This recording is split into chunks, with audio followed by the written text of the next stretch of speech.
ऐसी मजेदार वीडियो देखने के लिए चैनल को सब्सक्राइब करें। नदी के पास अमरूदों के दो पेड़ थे। बाहर का मौसम आने ही वाला था और वो दोनों पेड़ फल देने की तैयारी कर रहे थे। उनमें से एक पेड़ विशाल था और शक्तिशाली था, जबकि दूसरा पेड़ थोड़ा कमजोर था। अब होगा मेरा और तुम्हारा मुकाबला। देखेंगे कि किस पर ज्यादा और मीठे मीठे अमरूद लगते हैं। मेरा किसी से कोई मुकाबला नहीं। देखेंगे कि किस पर ज्यादा और मीठे मीठे अमरूद लगते हैं। मेरा किसी से कोई मुकाबला नहीं।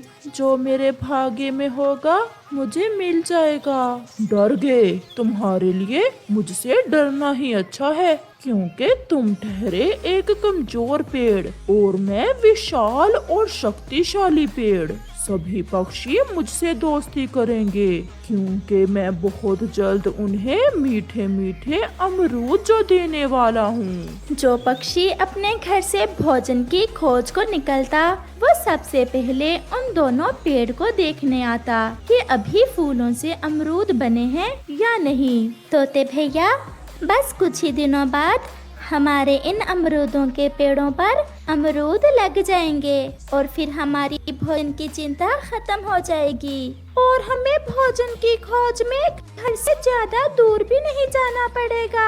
मेरे अमरूद बहुत मीठे होंगे, क्योंकि मैंने पूरी तैयारी कर रखी है और आप सब पक्षी खुश हो जाओगे मेरे अमरूद देखकर। विशाल पेड़ भैया, हम सब पक्षी आप दोनों पेड़ों को देखने इसीलिए तो आते हैं। हर रोज हम सब बड़ी बेसब्री से आपके अमरूद बनने का इंतजार कर रहे हैं। परंतु चिड़िया, वो जो मेरे साथ वाला पेड़ है, वो तो इस बार तुम्हें अमरूद नहीं दे सकेगा, क्योंकि वो बहुत कमजोर है और उस पर फूल भी बहुत कम लगे हैं। इतना घमंड अच्छा नहीं होता दोस्त। समय बदलते देर नहीं लगती। मैं कमजोर हूँ तो क्या हुआ, हूँ तो मैं भी तुम्हारे जैसा ही अमरूद का पेड़। खबरदार, चुप कर जाओ। अगर फिर कभी खुद को मेरे जैसा पेड़ कहा तो उखाड़ कर रख दूंगा तुम्हें जड़ से। अरे अरे, आप तो ऐसे ही लड़ रहे हैं। जब फल लगेंगे तो देखा जाएगा।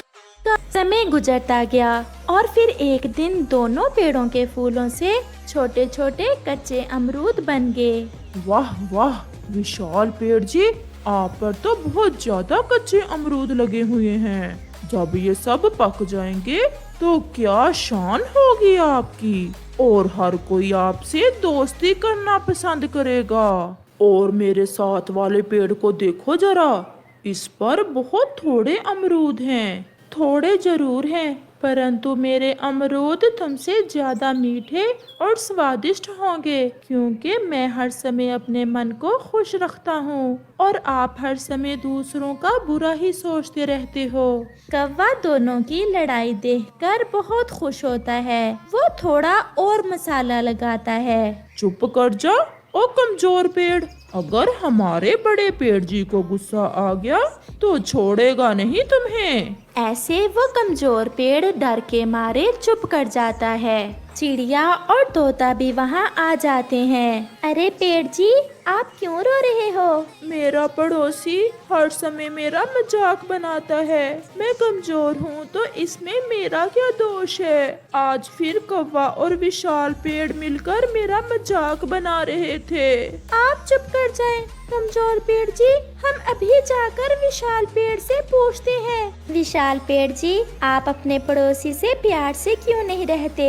इससे पहले कि पेड़ कुछ कहता, कौवा तुरंत बोलता है, यहाँ से कमजोर को कमजोर नहीं कहेंगे तो और क्या कहेंगे। तुम भी तो उस पेड़ जैसी ही हो, छोटी और कमजोर चिड़िया। मैं शक्तिशाली हूँ, इससे बड़ा हूँ, फिर मैं क्यों ना घमंड करूँ अपनी ताकत का, अपने फलों का। जो जलता है मुझसे जले। और हाँ चिड़िया और तोते, अगर तुमने भी मेरे साथ मिलकर उस कमजोर पेड़ का मजाक ना बनाया तो इस बार मैं अपना एक अमरूद भी तुम्हें नहीं दूंगा। जैसा बुरा ये कौवा वैसे ही तुम।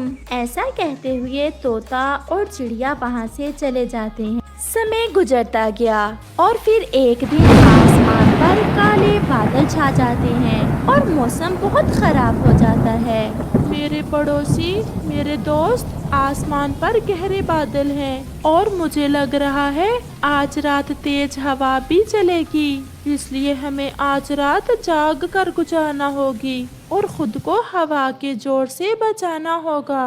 वाह वाह कमजोर पेड़, बड़े भाषण दे रहे हो।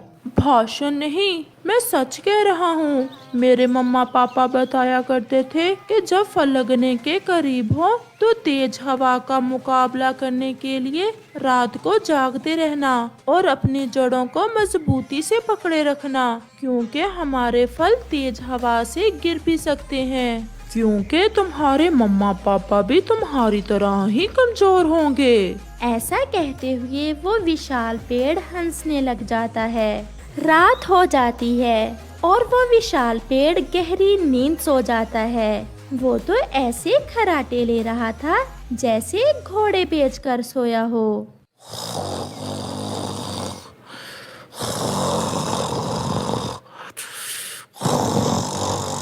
परंतु उसका पड़ोसी कमजोर पेड़ जाग रहा था।